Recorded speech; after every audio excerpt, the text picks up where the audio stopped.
What's up, America? This is Kim with Geauga Firearms Academy. Thanks for watching. Today we're going to talk about buying your first handgun. I know you walk in and there's all different types, so I'm going to walk you real easy and slow through the different types of handguns. The first thing you want to learn is the actions. And actions, don't let that confuse you, is very simple. That's how many jobs the trigger has to do.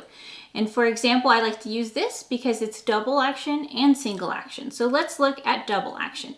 In double action, the trigger has two jobs. It's going to cock and release the hammer. So watch as I press the trigger, the hammer cocks and then releases. And I said it can also do single action, so let's see it in single action. To put it in single action, I'm going to cock the hammer. Also notice the trigger as I cock the hammer moves slowly back there. So now the gun is in single action. Double action and single action is just how many jobs the trigger has to do. So let's talk about why this is important. This is a revolver. It's double action, single action, and I have people who bring this to me often and they go, oh, I love it. I shoot it so well. And I say, okay, that's great. Let's take it out to the range and no cheating. And when I say no cheating, what I mean is no cocking the hammer every single time you're going to go shoot. Because in shooting, to be accurate, what you have to do is line up your sights and press the trigger without moving. And a lot of people will go to single action because it's a lot easier to press your trigger without moving when you have a short, light trigger in single action. Double action takes a higher level of skill because you have to press this trigger back without misaligning the sights. So if you're going to choose to use this type of revolver, make sure that you're practicing with it in double action, because this is not a safe way to carry or store the revolver.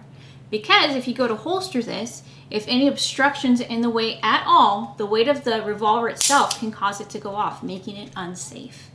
Another thing that I've seen that's very unsafe, I've actually had a student bring me one of these revolvers to a lesson and say it's all jammed up, and I found out what she had done is she had loaded it up and then cocked the hammer, and she was saying, well, now I can't unload it because once the hammer is cocked, you can no longer release the cylinder.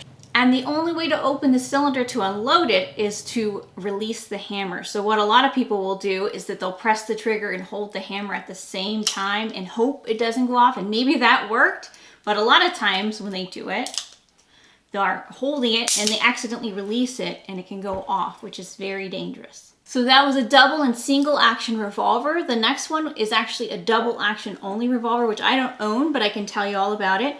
And that is where the hammer is actually hidden. They call it a shrouded hammer. So what is good about it is that you can't cheat and pull the hammer back every time you shoot. Although you're gonna have a heavy trigger every single time since it's a double action only revolver. So long, heavy trigger pull each and every time. And as I stated earlier, being able to press the trigger back smoothly without misaligning the sights, it requires a higher skill level. I don't personally carry or use revolvers or even recommend them to my students. I'll tell you that the majority of women who bring them are like, wow, that is really difficult to shoot. And if they aren't cheating and they're actually shooting in double action, a lot of times I'll have them shooting at their targets and they can't even hit the paper. And then they start getting really frustrated and I have to explain this just takes a higher skill level, and it's not that you're not trying and you're not doing a really good job. It's just a very difficult gun to shoot. And then I'll switch them over to a pistol and all of a sudden they're hitting bullseyes. So not saying that you can't carry them or not to buy them, but if you love it and you shoot it well, great, but that's what's most important. Now we're gonna move into pistols. So instead of having a cylinder that revolves as you're shooting, now we have a slide that's going back and forth as we shoot. So let's start off with the single action only 1911. Since it's single action only, it means the trigger can only do one job, and that is to release. So as the gun sits right now with the hammer forward, as you can see, you can press the trigger and nothing will happen because it is single action only. So all it can do is release it. So now that the hammer is back, it can function because it's single action only, so it can release. So if I press the trigger, now it can release the hammer because it's single action only. Because this gun is single action only, it's important that we carry it cocked and locked. So that means with the hammer in the back and with the safety lever on, which the safety lever is right here. So we need to make sure the safety is on before we holster it or store it. Even if the gun was loaded and the hammer was cocked, even if you press the trigger, the safety is on, so nothing will happen. Once we turn the safety off, now the gun will fire. Another feature of the 1911 is it has a grip safety. Even if the hammer is cocked and the safety lever is off, unless the grip safety is compressed, the gun will not fire. So once we turn, we have a grip on here. Now the gun will fire. Next, we're going to move on to double action and single action pistols. So we have the Beretta here. It's a good example because we can shoot it in both double and single action.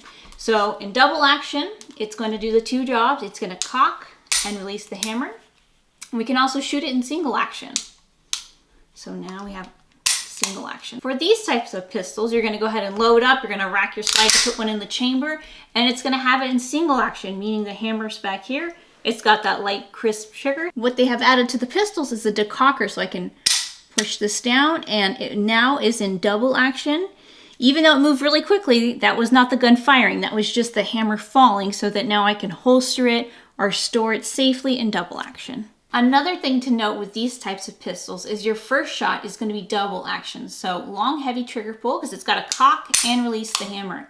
All your follow-up shots are going to be in single action. So short, crisp trigger. So one thing to note for training is you're going to have to learn 2 different trigger pulls. Now we're going to move on to striker fired pistols. So instead of the hammer going back and forth, we now have a striker inside. These are all your Glocks, your M&Ps, your SIGs, your CZs, and what they provide you is a nice consistent trigger pull. A striker fire means that you have a striker instead of a hammer like you see here on the Beretta. So we have a classic single action only pistol, a classic double action single action only pistol, and a classic striker fire pistol. And this will cover 99% of most modern handguns. Some other tips for people going out and buying maybe their first gun. Size is very important. Well, a lot of people, what they do is that when they go into the gun shop, they see a smaller gun and like, let me have that one. It looks less intimidating. But I can tell you if it's in the same caliber as a larger gun, so that means it's shooting the same cartridge, you're going to have a much better experience with a larger one because you're going to have less felt recoil. So yes, the recoil itself is the same, but because there's more mass to help absorb that, you're going to feel less as a shooter. Also, you're going to have more areas to grip. Also, a lot of people will want to pick a gun because of a color. That's something that you can easily change out at a gunsmith, so don't pick it because it's purple. There's plenty of people who can go out and make it any color pattern you like. Also sights, those are easy change out, so don't pick a gun just because of the sights. Most pistols, you can easily change those out. We always tell people to stick with the main brands just because it's so much easier to find gear and parts for them, but you gotta, most importantly, find the gun that fits you best. I always tell people, we don't all drive the same car, so you have to think, every person is different. So, does it fit your hand well? Most importantly, can you shoot it well? So if you can, go out and try it before you buy it. It's always best. But even if you can just go to the shop and feel it in your hands, make sure you can press the trigger well, all those sorts of things, it's really important. We hope you guys found this video helpful. If you did, please give me a thumbs up, a like, a share, a comment. We always love to hear from you guys. You can find us here on YouTube. Make sure you subscribe. You can find us on Facebook, on Instagram, on Rumble, and we put all of our premium content on Patreon. Until next time, remember, it's always better to be judged by 12 than carried by 6.